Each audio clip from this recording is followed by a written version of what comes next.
ত্রিপুরা রাজ্যে তো নর্মালি আঙ্গুর চাষ হয় না, যদিও 2002 সালে ঊনকোটি মডেল ছন্তৈল মডেল অর্চার্ডে তো তৎকালীন স্ট্যান্ড ডাইরেক্টর শ্রী প্রতাপচন্দ্র দাসের তত্ত্বাবধানে আঙ্গুর চাষের একটা পরিকল্পনা শুরু হয়, কিন্তু তা টক আঙ্গুর রূপে প্রতিফলিত হয়।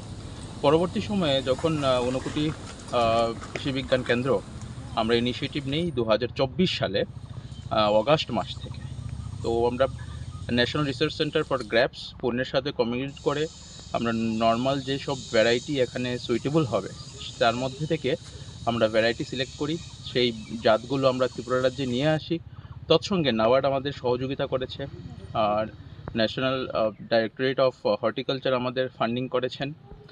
তা থেকে আমরা বিভিন্ন জাতকে আমরা ট্রায়াল দিয়ে দেখা যায় যে একটা জাত খুব ভালো পারফর্ম করছে, কিন্তু মিষ্টতা বর্ধন করার জন্য আমরা ডিফারেন্ট ট্রিটমেন্ট, আমরা টোটাল 8 রকমের ট্রিটমেন্ট আমরা দিয়ে থাকি।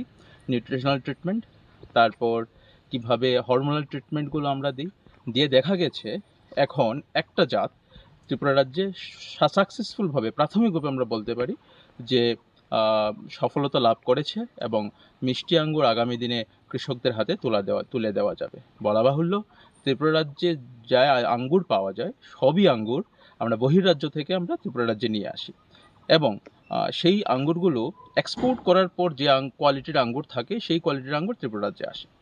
কিন্তু আমরা আশা করি আগামী দিনে ত্রিপুরায় ফলিত আঙ্গুরই ত্রিপুরাবাসী থালে যাওয়ার একটা পরিকল্পনা আমাদের রয়েছে। তৎসঙ্গে আরও বলা যায় যে আগামী দিনে আমরা এই রিসার্চ কন্টিনিউ করছি, নাবার্ড আমাদের ফান্ডিং দিচ্ছে। 18টা জাত আরও আমরা ত্রিপুরা রাজ্যে নিয়ে আসছি, সেগুলো আমরা ট্রায়াল করব। নতুন নতুন টেকনোলজি যেগুলো আছে সেগুলো আমরা অ্যাপ্লাই করে আমরা দেখব যে কোন জাত আরও ভালো পারফর্ম করে, সেই জাতগুলো আমরা কৃষকদের হাতে তুলে দেব।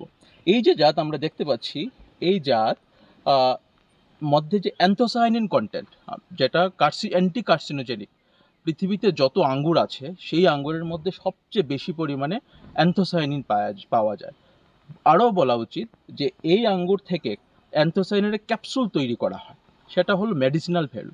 তাছাড়াও মিষ্টি আঙ্গুর আমরা ত্রিপুরা রাজ্যে কৃষকদের হাতে তুলে দিতে পারবোই না আগামী অদূর ভবিষ্যতে, তাতে আমরা সন্তুষ্ট।